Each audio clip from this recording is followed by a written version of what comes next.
Sheetal and Pema, both of you are having marketing specialization.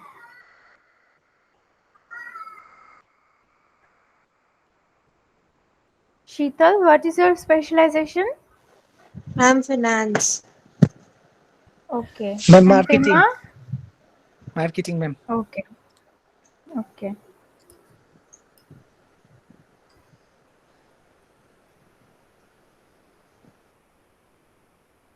This marketing subject, no, advertising and sales promotion, which I was taking, I have uploaded all the notes of all the chapters, okay, Okay, ma'am. in Moodle. Okay, and from today onwards I'll also start uploading the question and answers, questions basically, which you need to prepare. Okay, and you please go through it. I'm recording the meet, so if anybody from marketing specialization sees this recording, they will also listen. So you please go through the notes and find out if you have, if you want me to explain any portion or not, because there are so many notes, okay, so many theories are there, models are there. So you please go through them and see if anything is not understandable. If so, then please do let me know, so that those who are wanting classes for that, we can have classes on that. Okay, I think Okay, ma'am. Yogesh also having marketing specialization. So please see in Moodle, all the notes are uploaded. Deepa, what is your specialization?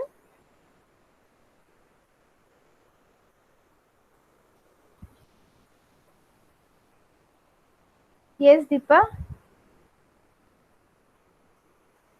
I think she has some network issues. The marketing only. Marketing. No, okay. So, all right. So, whoever has marketing specialization, kindly see the Moodle and see if anything is not understandable from the notes. Okay, notes are all in easy language only. I have tried to give you as much as possible from yourarticleslibrary.com, which has very good notes. You know, for students, if they write those notes, that is a very good. That those notes are of quite good quality. You will fetch good marks. So, good. See those notes, okay, and find out if there are any, doubt areas, and do let me know. Then we will have some classes on that, and from today onwards I'll start giving few important questions which you need to prepare. All right, see the important questions and start preparing for the examination. Okay, so today in this business research methods, we are going to start small sample tests. So all of you, please sit with your copy and pen, because this is another set of problems which we have to solve in the classes. So please sit with your pen and copy. Okay. All right. So as you all know that there are two types of sample sizes. One is more than 30 and one is less than 30. If it is more than 30 or equals to 30, then you go for the large sample test. That is the Z test and all, which we were doing. The Z test of 4 different types we have done. So those you can follow. If the sample size is small, if it is less than 30, then you can apply this small sample test, and basically we start with T test. Okay, now these tests are, very appropriate tests, and they are applicable not only to the small samples, sometimes they are applied for large samples as well. So normally we do it for small sample. Okay. So these tests are called mostly appropriate test. They are called exact tests because they have included, because these tests include all minute details in their formulation of the state statistic, that is a formula, and a lot of other factors were considered, and then this formula were developed. That is why it is always better to use T test if the sample size is less than 30. If more, and you don't find that the large sample test will be applicable, will be appropriate for testing, then you can use T test also. These are so much appropriate tests. Okay, so let us begin. If you are ready with your pen and copy, please write down in the heading small sample tests. Then under small sample tests, first you write down number 1, test for a specified population mean. test for a specified population mean. Pattern will be same, okay, concept will be same, just like the Z test, only the formula will be different. Okay, similar type of question may be said to you, and you may be asked to do a testing. Then how will you decide whether you will do Z test or T test? You will see the sample size. What is the sample size? If it is more or equals to 30, then you will apply Z. If it is less than 30, then you will apply T. So you give the heading test for a specified population mean. In bracket write SD known. Just a minute. Write down the heading.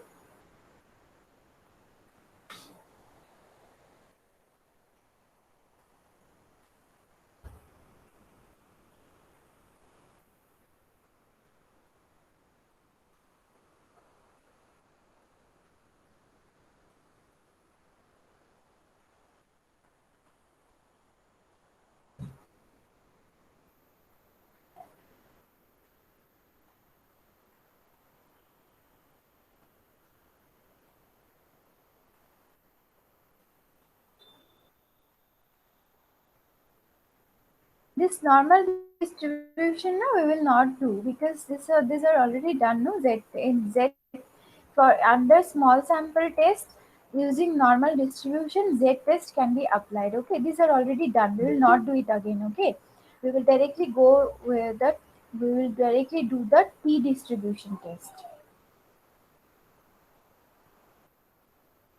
These are done. No, these are done. This one using P distribution. Test for a specified, you have written I think population mean, just cancel that population and write test for a specified mean. Test for a specified mean. You write test for a specified mean.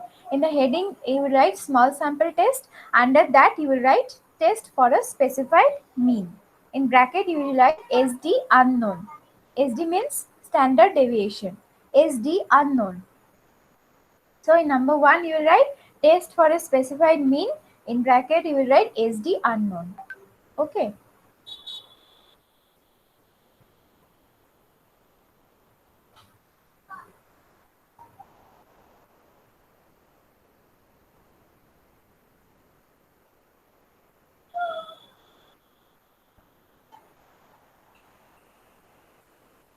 SD unknown. Then you will write one small formula first. 14.8.1.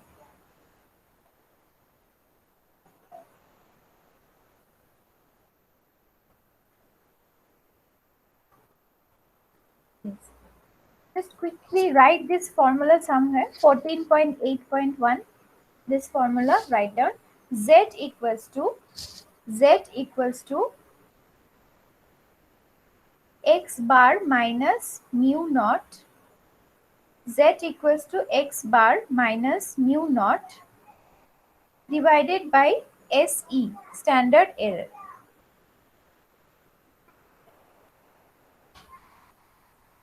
Z equals to x bar minus mu naught divided by standard error. Then you write that is equals to x bar minus mu naught divided by sigma by root over n. You know this formula. This was the formula that we did in Z test for testing of means. So x bar minus mu naught divided by sigma by root over n. So you will write this formula, and then we will justify that why sometimes this formula cannot be used, and sometimes we replace sigma by the S, that is we replace the population standard deviation by the sample standard deviation. Then we do the sum, and that is not an appropriate one. However, there is a better way to do it, and that better way is known as T test. Okay, so you write this formula first, and then you will write these lines. Just a minute. Where is it? Yes, this line you write. For testing the null hypothesis, please write down these lines. Otherwise, you will not be able to understand later on. Write down. For testing the null hypothesis, H naught, in bracket you write mu equals to mu naught. For testing the null hypothesis H naught, that is mu equals to mu naught, comma, if the population standard deviation sigma, if the population standard deviation, in bracket you write sigma, is not known, sigma is not known, then the above formula cannot be used. Then the above formula cannot be used.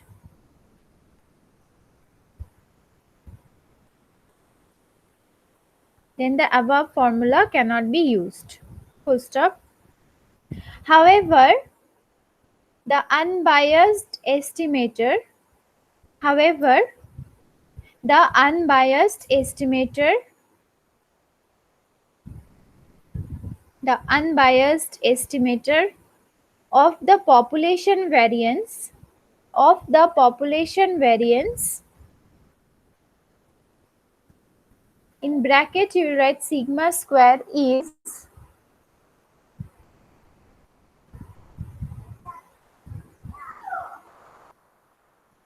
sigma square is, remember in the z-test problem, simply if we did not have the population SD, we were replacing it with sample SD, right?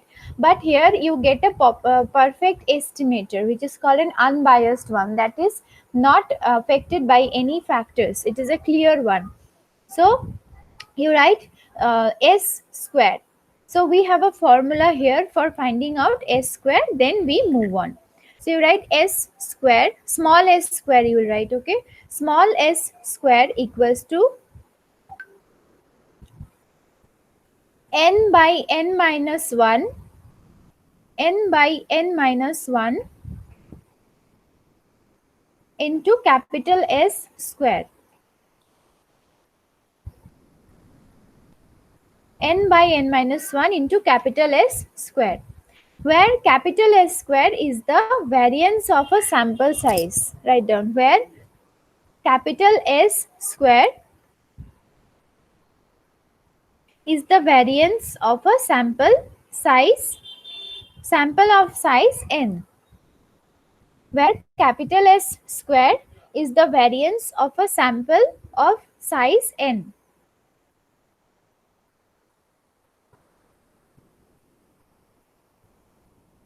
Thus the estimate of sigma is,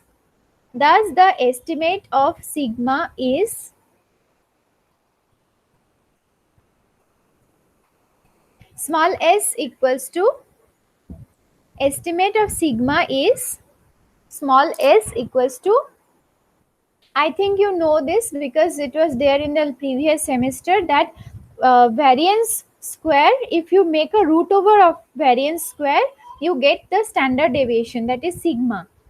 Variance will be sigma square and standard deviation will be sigma. Okay.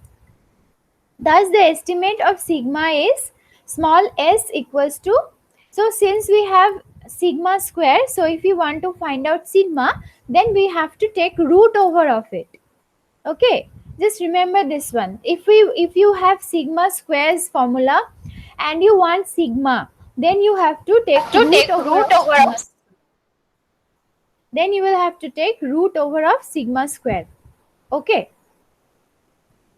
thus what you get, thus the estimate of sigma is s equals to root over of n by n minus 1 into s. Now this root over, if you take of this formula, which you can see on your screen, the first formula, s square equals to n by n minus 1 into capital S square. If you take root over of it, you get root over n by n minus 1 into capital S. Okay. Then you write, if this is substituted for sigma, if this is substituted for sigma, if this is substituted for sigma in the previous formula, in the previous formula, that means the formula which you have written at the beginning today, the first formula which you wrote today. So if this formula, that is small s equals to root over n by n minus 1 into capital S, is substituted for sigma in the previous formula, then the statistic, now if we substitute this, no, then the statistic would be known as students T. Then the statistic in bracket, right, known as students T,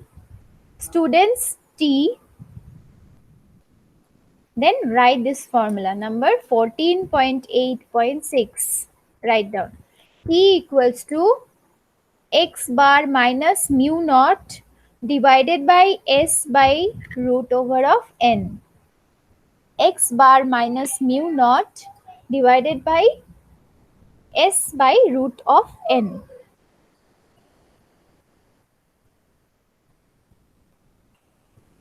Okay, now we will substitute this small n with this formula, that is root over n by n minus 1 into S, and thus finally we will get this formula. Write down the next formula equals to x bar minus mu naught divided by capital S divided by root over n minus 1. In the denominator it will be capital S divided by root over n minus 1.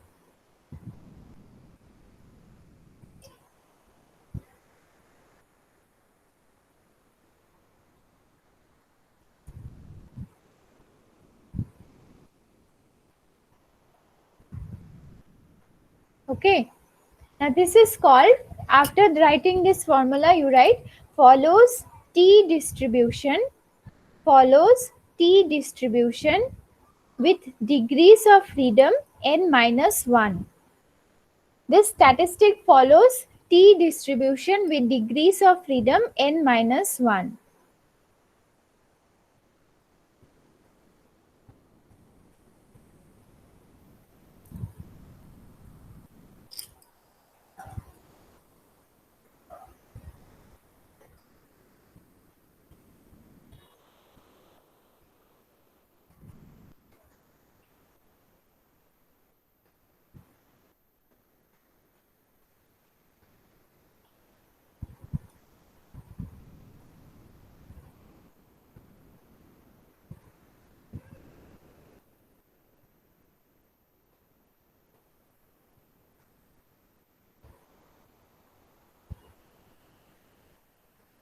Okay, now the degrees of freedom you have to remember, it should be always n minus 1 in T distribution. So n is the sample size, minus 1 will be degrees of freedom. There is a concept behind this finding of degrees of freedom, statistical concept. If I get time someday during this discussion, I will teach you. Okay, I will tell you what is the concept behind finding these degrees of freedom. So it will be n minus 1. In case of T distribution, it is n minus 1. N will be the sample size minus 1. Okay. Now you see, for test of significance, the tables of T must therefore be used. So there is a particular table. Okay, I'll give you tomorrow that table. So using that table, now you have to check whether the null hypothesis can be accepted or rejected. In Z statistics, simply you had 2 or 3 numbers which you had to remember, and accordingly you had to decide upon the acceptance and rejection of the null hypothesis, right? But here in T distribution you have a proper table. I'll give you the table tomorrow when we will start doing the sum. Okay, so using that table, now you have to decide whether you will accept or reject.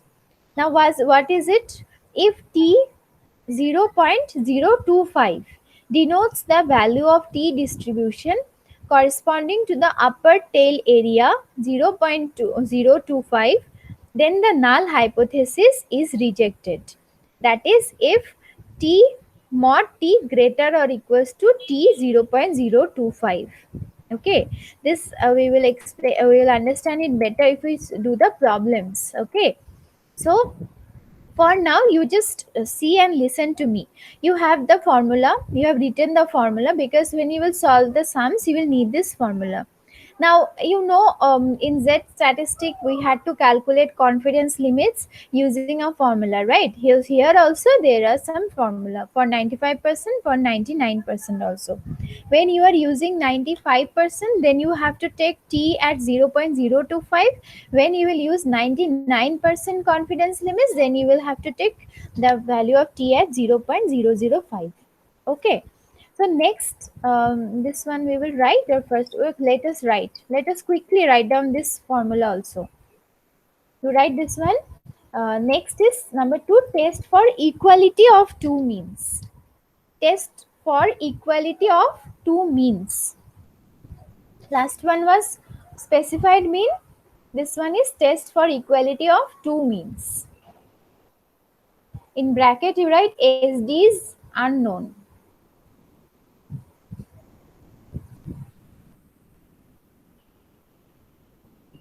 Okay, so here the formula of small s square is small s square. You need to find out for the denominator portion of the t statistic. No need to write the lines, just write directly small s square equals to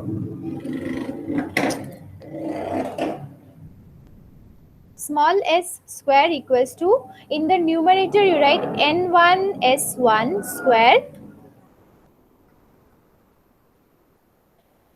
n1 s1 square plus n2 s2 square. In the formula, in the numerator the s will be capital. n1 s1 square plus n2 s2 square divided by n1 plus n2 minus 2. n1 plus n2 minus 2. Okay. And S1 and S2 are the sample standard deviation. And S1 and S2 are the sample standard deviation. Okay. Then the formula of T statistic, then you write down T equals to, small t equals to, in the numerator you will write x1 bar minus x2 bar divided by small s in root over 1 by n1 plus 1 by n2. Please write down the exact formula in the exact way you can see right now on your screen. In the exact way. Okay. So one important thing, listen to me. In the previous one where you had to do test for a specified mean, the degrees of freedom were n minus 1, right? Here the degrees of freedom will be n1 plus n2 minus 2. Here in this problems, the degrees of freedom will be n1 plus n2 minus 2. Write down this formula. Confidence limits, no need to write. Once we will do the sum, we will use this formula directly. But this T statistic formula you write, because this you have to use always in the problems.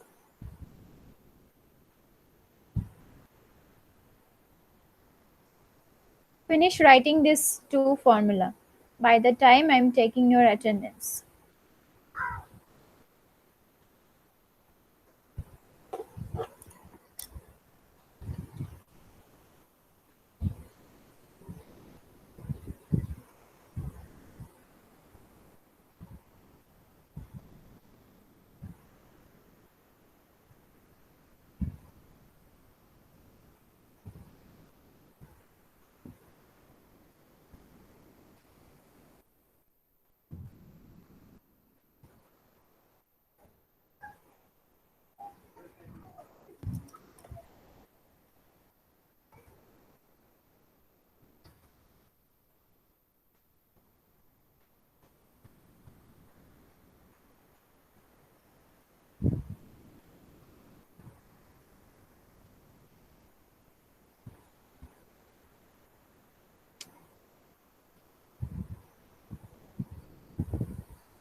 Vikram, Deepa, Sheetal and Yogesh.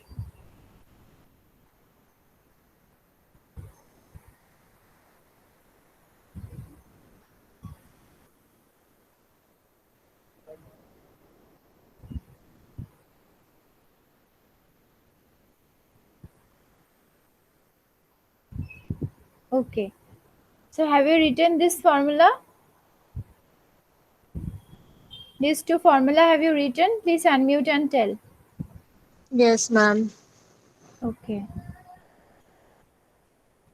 Okay, so keep this four formula which we have written right now. One is for specified mean, P statistic for specified mean, small s formula. This you can directly replace in the formula itself because the formula is a small one and simply you can replace by writing the final formula. But here in this test for equality of two means, you have to use both the formula. And I will show you where this use of degrees of freedom will occur. Tomorrow we'll start solving the sums, and tomorrow I'll show you how to see the table also. Depending on the type of problem given to you, you have to see that which degrees of freedom you have to use and then utilize these degrees of freedom for seeing the tabulated value. And once you learn to see the tabulated value, then only you can decide whether you will accept the null hypothesis or reject the null hypothesis. Okay.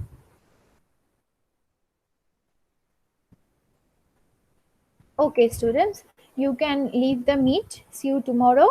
And please, those who have marketing specialization, please see the notes. Okay. And we can have classes if you have any doubt in the notes. And from today onwards, also have a look on all the Moodle subjects in this paper. Also, I will start giving the important questions for your examinations so that you can prepare accordingly. Okay, you can leave the meet. See you tomorrow.